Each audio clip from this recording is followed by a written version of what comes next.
Postmortem room में एक खलबली सी थी। किसी को कुछ समझ नहीं आ रहा था कि उसके सामने रखी डेड बॉडी ऐसे सड़ती क्यों जा रही है। आसपास खड़े डॉक्टर ये सब देखकर काफ़ी घबरा रहे थे। किसी को भी कुछ समझ नहीं आ रहा था कि उसके सामने ये क्या हो रहा है। ये क्या हो रहा है? देखते ही देखते सामने पड़ी लाश एक सड़े हुए कचड़े में तब्दील हो जाती है। सभी लोग उस पोस्टमार्टम रूम से भागने लगते हैं। चारों तरफ अफरा तफरी मच जाती है। हमें कुछ समझ नहीं आ रहा है कि बॉडी के साथ ये क्या हो रहा है। माफ कीजिएगा, हमारे पास आपको देने के लिए कुछ नहीं है। आप चाहे तो वो लाश ले जा सकते हैं।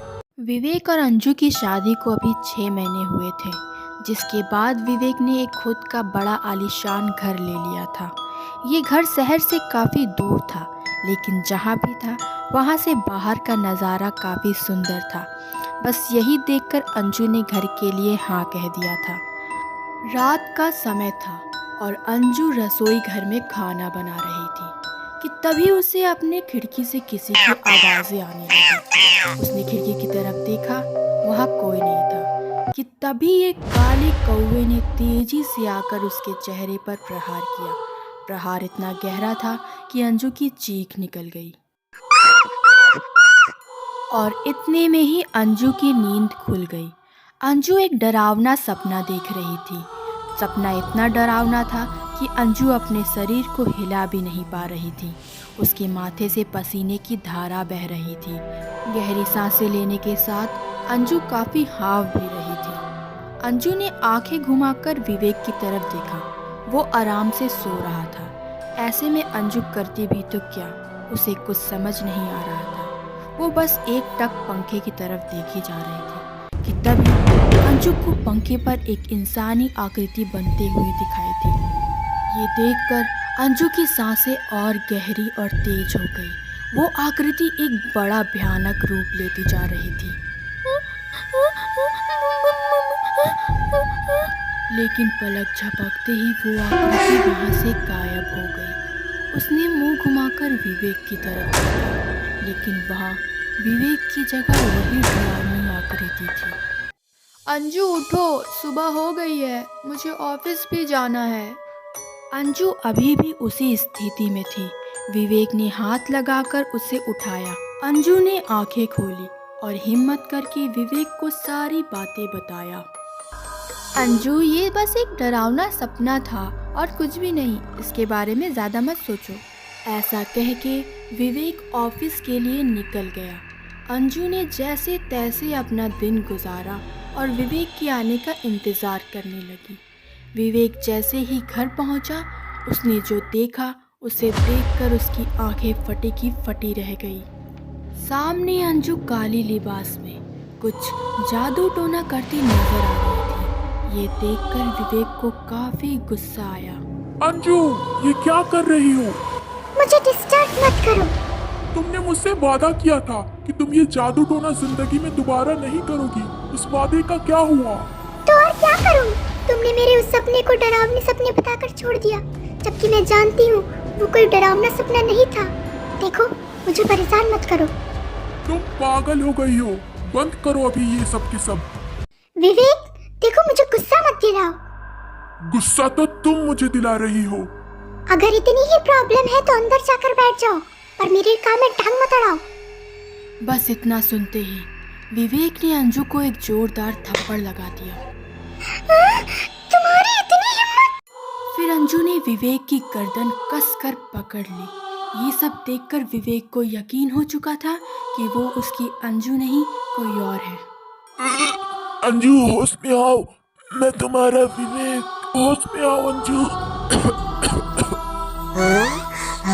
विवेक, तुझे क्या लगा तुम मुझसे बच जाएगा?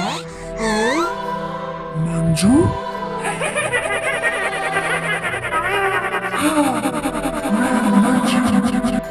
बस इतना सुनते ही विवेक को पिछला बीता सब कुछ याद आ गया। मंजू, तुम्हें ये घर पसंद आया? बहुत। देखना मंजू, दरवाजे पर कौन है? मंजू दरवाजा खोलने जाती है। अरे अंजू, तुम? हाय दी। कैसा लगा मेरा सरप्राइज? बहुत ही अच्छा। अंजू और मंजू दोनों सगी बहनें थीं। मंजू के आ जाने से अंजू बहुत खुश थी। दोनों बहन जो भी करती साथ ही करती। एक बार मंजू यूं ही छत पर खड़ी आसमान को देख रही थी। विवेक उसे देखकर उसके पास आया और उसे पीछे से पकड़ लिया। क्या देख रही हो? ये देखकर मंजू पीछे पलटी, लेकिन ये क्या? वो अंजू नहीं मंजू थी। ये देखकर विवेक काफी शर्मिंदा हुआ। ओह सॉरी, मुझे लगा अंजू खड़ी है। कोई बात नहीं जीजू। मंजू के ऐसा कहते ही विवेक और मंजू दोनों जोर जोर से हंसने लगे। नाटक तो बहुत अच्छा था। ओह सॉरी, मुझे लगा अंजू है। अब मैं शादीशुदा हूँ, इतना नाटक तो बनता है। अंजू और विवेक दोनों ही एक दूसरे को कॉलेज टाइम से जानते थे और एक दूसरे से प्यार भी करते थे। लेकिन इसके बाद भी विवेक ने मंजू की बहन अंजू से शादी किया। अब ये सब नाटक कब तक करना पड़ेगा?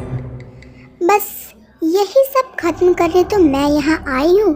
प्रॉपर्टी का बंटवारा हो चुका है, आधा दी का और आधा मेरा, पर जल्दी सब कुछ मेरा होगा। और ऐसा तुम क्या करने वाली हो?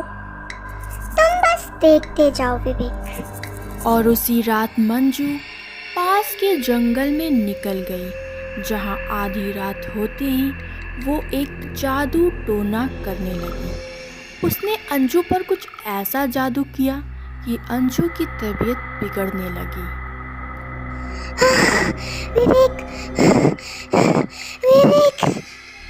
अंजू विवेक को चिल्लाने लगी। अंजू की बात सुनकर विवेक अंजू के पास आया। विवेक कुछ कर पाता इससे पहले ही अंजू ने अपना दम तोड़ दिया। देखा, मैंने कहा था ना, अब जल्दी सारी प्रॉपर्टी मेरी होगी। विवेक ने खुद को और मंजू को बचाने के लिए तथा दुनिया को ये दिखाने के लिए कि अंजू की मौत नेचुरल तरीके से हुई है, उसे जल्द ही अस्पताल ले गया, जहां डॉक्टर ने उसे मरा हुआ घोषित कर दिया। डॉक्टर ने अंजू की मौत की वजह जानने के लिए विवेक से पोस्टमार्टम की बात की। इसके बाद अंजू की लाश को पोस्टमार्टम रूम में ले जाया गया, जहां अंजू की लाश खुद ही सड़ने लगी। ये देखकर आसपास के सभी डॉक्टर वहां से भाग गए और ये बात विवेक को बताया। विवेक समझ गया कि ये काम मंजू का ही है। इसके बाद विवेक मंजू के पास गया। तुमने ये सब क्यों किया? दीदी यही डिजर्व करती है। बचपन से उन्हें ज्यादा और मुझे कम प्यार मिला है। इसका बदला लेना जरूरी था ना।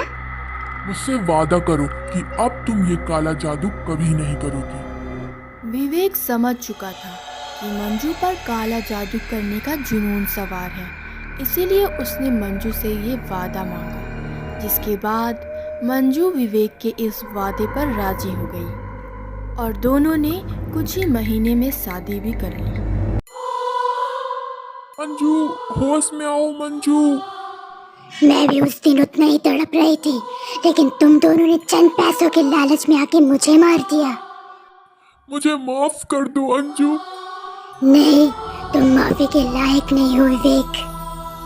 अंजू ने विवेक को मारकर अपनी मौत का बदला ले लिया और वहीं मंजू को उम्र भर तड़पता छोड़ दिया। पुलिस को लगा कि मंजू ने जादू टोना के पागलपन में अपनी पति का कत्ल कर दिया है, जिसके बाद उसे पागल खाना भेज दिया गया और इस तरह अंजू की आत्मा को भी शांति मिल गई।